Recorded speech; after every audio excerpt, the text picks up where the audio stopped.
नमस्कार दोस्तों, welcome to सरकार स्टडी बेस्ड एजुकेशन। देखिए, आपके सामने एक वेबसाइट खुली हुई है, जैसे कि आप देख पा रहे हैं, स्टाफ सिलेक्शन कमीशन, जिसे शॉर्ट में बोलते हैं एसएससी। आई होप आप इसको जानते होंगे।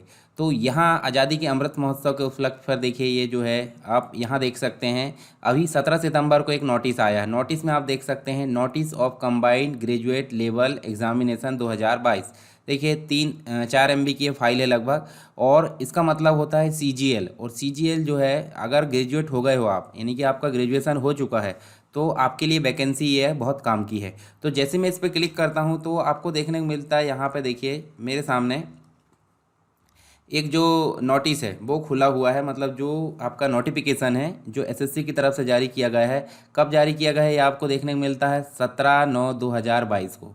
ठीक है, 17/9/2022 को ये जारी किया गया है। और आप देख सकते हैं यहाँ पे कर्मचारी चयन आयोग इसको बोलते हैं हिंदी में। और यहाँ इसका जो वैकेंसी का नाम है कंबाइंड ग्रेजुएट लेवल एग्जामिनेशन 2022, यानी कि सीजीएल। इसे क्या बोलते हैं? CGL examination 2022। और किसकी तरफ से ये जारी किया गया है? ये एसएससी की तरफ से यहाँ पर जारी किया गया है। तो अगर आपका ग्रेजुएशन हो गया है तो आप इसके लिए एलिजिबल है, यानी कि आप फॉर्म फिल कर सकते हैं। कैसे फिल करना है, किस किस प्रकार से आपका एग्जामिनेशन होगा, कितने एग्ज़ाम आपको देना पड़ेगा, क्या क्या आपका सिलेबस रहेगा, सारी चीज़ मैं आपको डिस्क्राइब करने वाला हूँ वीडियो के अंत तक। और वीडियो में काफ़ी कम समय में आपको सारी चीज़ें यहाँ बताने की कोशिश करूँगा। हालांकि यहाँ आप देख सकते हैं 83 पेज की ये नोटिफिकेशन आपको देखने को मिलती है। तो जैसे ही अगर बात करें हम यहाँ पे इसकी नोटिफिकेशन की, तो date for submission of online application, तो एप्लीकेशन सबमिशन की जो डेट है वो 17/9/2022 से शुरू हुई है। और 8/10/2022 यानी कि 8 अक्टूबर तक ये फॉर्म आपके फिल होंगे। लास्ट डेट भी 8 अक्टूबर है। और देखिए, आप जो है ऑफलाइन चालान की डेट जो है 8 अक्टूबर को रात के 11 बजे तक। ये देखिए यहाँ मेकिंग ऑनलाइन पेमेंट, फ़ी पेमेंट भी जो है आपकी 9 तारीख देखने को मिलेगी, 9 अक्टूबर को रात के 11 बजे तक। और last date for payment through challan, challan के थ्रू 10 तारीख देखने मिलेगी। अगर आपके एप्लीकेशन में कोई करेक्शन है तो करेक्शन के लिए अलग से डेट दी गई है, 12 तारीख से लेकर 13 तारीख, यानी कि 2 दिन की ये डेट दी गई है जहां आप अपने एप्लीकेशन में करेक्शन कर सकते हैं। एग्ज़ाम की जो मतलब जो यहाँ प्रोसेस है वो होगा टायर 1 में, यानी कि आप देख सकते हैं एक एग्ज़ाम होगा और दूसरा एग्ज़ाम होगा, यानी कि 2 एग्ज़ाम यहाँ देखने को मिलेंगे। तो पहले एग्ज़ाम को टायर 1 जो कि कंप्यूटर बेस्ड रहेगा। कंप्यूटर बेस्ड मतलब ओएमआर जो रहता है ना हमारा, जैसे आप देख सकते हैं ना रेडियो बटन वाला, यानी कि एक क्वेश्चन के 4 ऑप्शन देखने को मिलते हैं। तो जो है कंप्यूटर बेस्ड रहेगा। ठीक है, ऑनलाइन एग्ज़ाम जिसे हम बोलते हैं। और दूसरा भी जो है कंप्यूटर बेस्ड रहेगा। अब जो पहला एग्ज़ाम है वो दिसंबर 2022 में देखने को मिलेगा। ठीक है, इसी सत्र में। और जो नेक्स्ट जो टायर सेकंड जो एग्ज़ाम है वो नोटिफाई किया जाएगा एसएससी की वेबसाइट में। तो ये आपको जब आपका टायर 1 एग्ज़ाम कंप्लीट हो जाए तो आपको जो सेकंड एग्ज़ाम है उसके लिए नोटिफिकेशन एसएससी की वेबसाइट पर देखना है। इसका एप्लीकेशन भी ऑनलाइन अप्लाई किया जाएगा, वो हम देखेंगे। अब एसएससी के द्वारा जो एडवर्टाइज़ दिया गया है, देखिए एडवर्टाइज, और यहाँ स्टाफ सिलेक्शन कमीशन इसे हम बोलते हैं। इसके द्वारा देखिए कंबाइंड ग्रेजुएट लेवल, यानी कि ग्रेजुएशन अगर हो गया उसके लिए यहाँ पे फॉर्म फिलअप करवाया जा रहा है, जो कि ग्रुप बी और ग्रुप सी के लिए हमको देखने को मिल रहा है। बहुत सारे डिफरेंट मिनिस्ट्री है, डिपार्टमेंट है, ऑर्गेनाइजेशन जो कि गवर्नमेंट ऑफ इंडिया के अंतर्गत, बहुत सारी कॉन्स्टिट्यूशनल बॉडी है, स्टैट्यूटरी बॉडी है, ट्रिब्यूनल है, इन सभी के लिए यहाँ पे एग्जामिनेशन कराए जाएंगे, जिसकी जानकारी हमको नीचे देखने को मिलती है। तो आपको देखिए यहाँ जो देखने को मिलता है पे लेवल 8, मतलब 8 पे कमीशन जो है, आप देखिए 7 पे कमीशन, 8 पे कमीशन। तो यहाँ पे 8 पे कमीशन वाले जो है 48,600 से लेकर मतलब जो है 1,51,100। तो यहाँ assistant auditor officer, assistant account officer, 2 vacancy देखने को मिलती है, 2 प्रकार की। और इसके अंतर्गत आप देख सकते हैं किसके अंडर में आएगा, ये Indian audit accounts department under C&AG, और ये भी इसी के अंतर्गत आएगा। ग्रुप बी लेवल की वैकेंसी है दोनों। और इसकी जो एज लिमिट दी गई है यहाँ 18, मतलब जो है 18 से 30, यानी 30 से ज़्यादा नहीं होना चाहिए। अब एज का जो रिलैक्सेशन है, यानी कि एज का क्राइटेरिया हम आगे डिस्कस करेंगे कि कितनी कितनी क्या छूट मिल सकती है। दूसरा जो पे लेवल है 7 पे कमीशन, इसकी आप पे लेवल देख सकते हैं और कौन कौन सी वैकेंसी यहाँ देखने को मिलती है। तो देखिए असिस्टेंट सेक्शन ऑफिसर, देखिए सभी सेक्शन ऑफिसर देखने को मिलते हैं। अब यहाँ डिपार्टमेंट चेंज है, जैसे सेंट्रल सेक्रेटरीट सर्विस, फिर intelligence bureau, ministry of railway, ministry of external affair. ठीक है, ये सारे जो है डिपार्टमेंट आपको देखने को मिलते हैं, जो कि ग्रुप बी लेवल की वैकेंसी है। और यहाँ आपको एज लेवल देखिए 20 से 30, यहाँ देखिए 30 से ज़्यादा नहीं होना चाहिए, 20 से 30 है, 20 से 30, ये सभी जो है आप जब फॉर्म भरोगे तो इनमें से किसी का चयन करोगे आप, तो उसके लिए आपको एज यहाँ पे जो है ध्यान में रखना है। अब ये तो आप जो है एक बार पढ़ लीजिए एसएससी की साइट से निकाल कर। जब हम बात करें पे लेवल 6 की, तो इसका पे लेवल आप देख सकते हैं, और असिस्टेंट है, डिविजनल अकाउंटेंट है, सब इंस्पेक्टर है, sub inspector, junior intelligence officer है, जूनियर स्टैटिस्टिकल ऑफिसर है। तो इनका जो है आप मिनिस्ट्री देख सकते हैं और ग्रुप देख सकते हैं। इनकी एज भी आपको यहाँ पे दी हुई है, तो इनकी एज भी आप देख सकते हैं। नेक्स्ट है पे लेवल 5 जो लागू होगा, उसका पे लेवल आप देख सकते हैं, और इसके अंतर्गत ऑडिटर है, दोनों ऑडिटर, और यहाँ उसका डिपार्टमेंट के बाद आप ग्रुप सी लेवल की वैकेंसी 18 से 27 नीचे लेकर देखें तो सभी की जो वैकेंसी की जो एज है वो 18 से 27 ही देखने को मिलती है। तो ये तो हम देख लेंगे, एक बार आप देख लीजिए कौन कौन सी पोस्ट यहाँ पे देखने को मिल रही है और कौन कौन से डिपार्टमेंट और किस ग्रुप के अंतर्गत वो आती है। जब नीचे चलें हम, तो नीचे में देखिए आपको देखने को मिलेगा सिटीजन इंडिया का होना चाहिए, या जो है देखिए अब ये बहुत सारी चीज़ें थी, नेपाल, भूटान, रिफ्यूजी, इन सभी के लिए वैकेंसी देखने को मिलती है। हम बात कर लेते हैं एज की, तो एज लिमिट हमारे लिए काफ़ी काम का है। तो देखिए 18 से 27 वाली जो एज है उसका यहाँ दिया गया है कि इससे देखिए यहाँ 1995 के पहले पैदा ना हो, और जो है 2004 के बाद पैदा ना हो, तो ये दिया है 20 से 30 वाले, 18 से 30 और 18 से 32, ये सब जो है आप देख सकते हैं। पर हम देखते हैं रिलैक्सेशन, मतलब छूट कितनी मिलेगी। तो जिसकी ST SC, मतलब जो ST SC में आते हैं उनको 5 साल की छूट मिलेगी, चाहे कोई सी भी वैकेंसी भरते हो। अगर उनकी वैकेंसी की जो लास्ट है एज 27 है और 5 साल प्लस कर दें, तो 5 साल प्लस कर दें तो कितनी हो जाएगी, 32 हो जाएगी। मान लो 30 है, 30 में 5 प्लस कर दे तो कितनी हो जाएगी, 35 हो जाएगी। तो इस प्रकार आपको देखने मिलता है। OBC में मात्र 3 साल का रिलैक्सेशन है। जो है देखिए person with bench mark disability जो होती है अनरिजर्व के लिए 10 साल, OBC के लिए 13 साल और ST SC के लिए 15 साल। तो इसी प्रकार आप एज रिलैक्सेशन भी यहाँ पे देख सकते हैं। अब नेक्स्ट हम देखें तो कुछ और हमारे काम की चीज़ इसमें क्या देखने को मिलती है, तो मैं आगे चलकर दिखाता हूँ आपको। जो एग्जामिनेशन पैटर्न है वो 2 प्रकार से देखने को मिलेगा। सर्टिफिकेट की जानकारी यहाँ देखने को मिल रही है आपको, मतलब अगर आपको ST SC OBC या एक्स सर्विसमैन है तो उसके लिए आपको क्या देखने को मिलता है, सर्टिफिकेट। तो सर्टिफिकेट की जानकारी। अब क्वालिफिकेशन की बात करते हैं। देखिए क्वालिफिकेशन में वैसे तो ग्रेजुएशन कंपलसरी है, परंतु जैसे हमने असिस्टेंट ऑडिटर, असिस्टेंट अकाउंटेंट जो देखे थे उनके लिए कुछ वांछनीय योग्यता भी लगती है। जैसे देखिए असिस्टेंट ऑडिटर और अकाउंट ऑफिसर के लिए बैचलर डिग्री तो होना जरूरी है, पर साथ ही इसके साथ में चार्टर्ड अकाउंटेंट या फिर कॉस्ट एंड मैनेजमेंट अकाउंट या फिर कंपनी सेक्रेटरी या फिर मास्टर इन कॉमर्स या मास्टर इन बिजनेस स्टडी या फिर master in business administration finance या मास्टर इन बिजनेस इकोनॉमिक्स, तो इनमें से किसी एक में उसके पास डिग्री होना चाहिए और दूसरा बैचलर डिग्री होना चाहिए। तो ये इनमें अगर ये आप पात्र हो, इन चीज़ों से आप जो है मतलब ये आपके पास में है या आपने कोर्स किए हो, तो आप क्या कर सकते हो, असिस्टेंट अकाउंट ऑफिसर या असिस्टेंट अकाउंट जो है ऑडिट ऑफिसर, अकाउंट ऑफिसर, दोनों के फॉर्म यहाँ फिल कर सकते हैं। उसके अलावा जूनियर स्टैटिस्टिकल ऑफिसर के लिए यहाँ पे क्या होना चाहिए, bachelor degree in any subject for recognise university institute, at least 60% marks mathematics 12th standard में, ठीक है। तो ये जो होना चाहिए आपका स्टैटिस्टिकल ऑफिसर के लिए।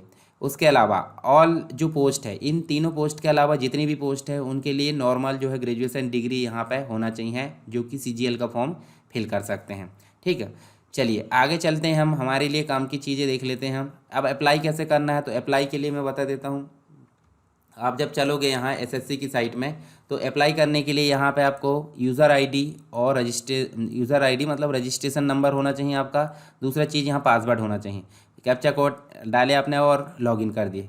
पर यदि आप यूज़र आईडी पहली बार बना रहे तो आप न्यू यूज़र करके क्लिक करोगे, और न्यू यूज़र करके क्लिक करोगे तो आपके सामने देखिए यहाँ पे आधार नंबर वगैरह ये सारी डिटेल आ जाएगी। इन डिटेल को आप जब फिल करोगे और सेव करोगे तो यूज़र आईडी सारी चीज़ आपकी जनरेट हो जाएगी। एडिशनल जो है कॉन्टैक्ट डिटेल यहाँ आएगा, डिक्लेरेशन। अब ये जब यूज़र आईडी ये एप्लीकेशन आप रजिस्ट्रेशन कर दोगे तो आपको एप्लीकेशन करना होगा। एप्लीकेशन मतलब आप CGL का एप्लीकेशन कर रहे हैं, तो यहाँ पे मैं आपको बताता हूँ। चलिए यहाँ पे हम देख लेते हैं आपको साइट में कौन सी जाना है, SSC मतलब ssc.nic.in, इसमें जाना है और जो मैंने बताया प्रोसेस उसको आपको फॉलो करना है। उसके बाद नीचे आपको और कुछ प्रोसेस दी हुई है, जैसे कि आपको यहाँ पे देखिए एग्ज़ाम सेंटर जो है, पहले मैं आपको फ़ोटो वगैरह कुछ बता देता हूँ। जैसे देखिए आपको फ़ोटो की अगर बात करें तो जो फ़ोटो है वो जेपीजी फॉर्मेट में एक्सेप्ट होगी 20 से 50 केबी, ठीक है। और अभी से 3 मंथ के अंतर्गत जो है, मतलब अभी से 3 महीने से पहले की नहीं होना चाहिए। 3 महीने के अंदर की ही फ़ोटो होना चाहिए, ज़्यादा बदलाव नहीं होना चाहिए। ये ऐसा नियम है एसएससी का। हालांकि ऐसा ज़्यादा लोग फॉलो नहीं करते, पर करना चाहिए। इससे क्या होता है, चेहरे में बदलाव हो जाते हैं तो आपको जो है प्रॉब्लम नहीं होगी जब आपका जो है वेरीफाई होगा, ठीक है, वेरिफिकेशन होगा डॉक्यूमेंट, तो उसमें बदलाव नहीं होगा।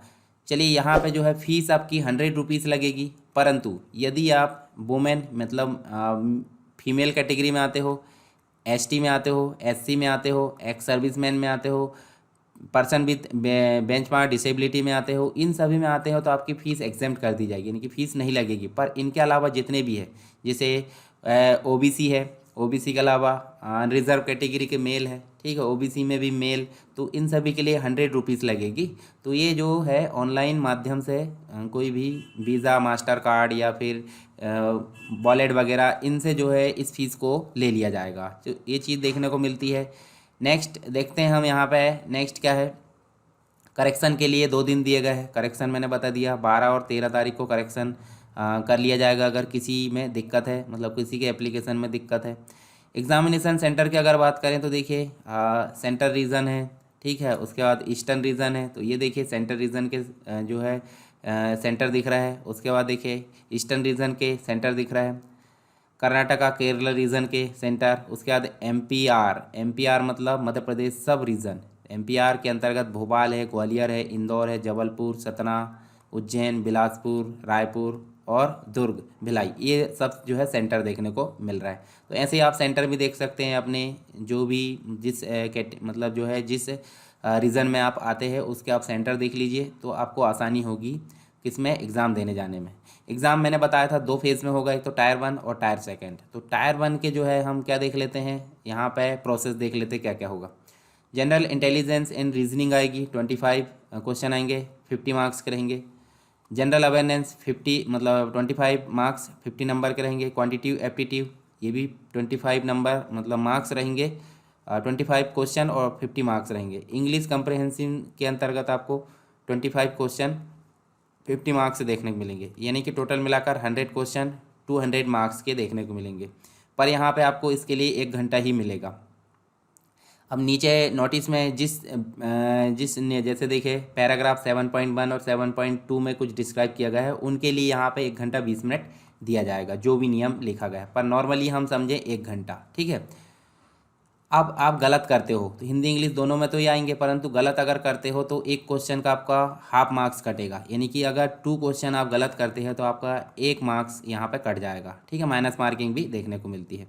कंप्यूटर बेस्ड एग्जाम होगा। जब टायर 2 की अगर बात करें तो टायर 2 में जो देखिए आप पेपर फर्स्ट दिख रहा है ना, पेपर फर्स्ट के मॉड्यूल दिख रहा है, मॉड्यूल देखिए आप, मॉड्यूल में आप देख सकते हैं, देखिए यहाँ पे मॉड्यूल 1 मॉड्यूल 2 मैथ्स रीजनिंग 30 यहाँ पे देखने को मिलेगी। मतलब जो क्वेश्चन है टोटल मिलाकर यहाँ पे क्या होगा, यहाँ आप देखेंगे तो आपको 180 क्वेश्चन देखने को मिलेंगे, यानी प्रत्येक जो है कितने मार्क्स का रहेगा, 3 मार्क्स, 180 और 1 घंटा ही मिलेगा आपको। परंतु डिस्क्राइब जहाँ किया गया है वहाँ 1 घंटा 20 मिनट मिलेगा। ऐसे ही मॉड्यूल 2 में इंग्लिश लैंग्वेज होगा और जनरल अवेयरनेस, तो ये देखिए 45 और 25 क्वेश्चन रहेंगे, तो ये 70 होगा। 70 में 3 का गुणा करें 210 नंबर के रहेंगे, और इसके लिए भी आपको 1 घंटा मिलेगा। फिर सेक्शन 3 में पेपर 1 में देखें कंप्यूटर नॉलेज रहेगा, जो 20 क्वेश्चन रहेंगे, ये भी 20 × 3, तो ये 60 नंबर के, तो ये 15 मिनट यहाँ पे दिया जाएगा। तो ये टोटल मिलाकर पेपर 1 हो गया। ये पेपर 1 जो है सबके लिए कॉमन होगा, यानी सभी के लिए कॉमन होगा।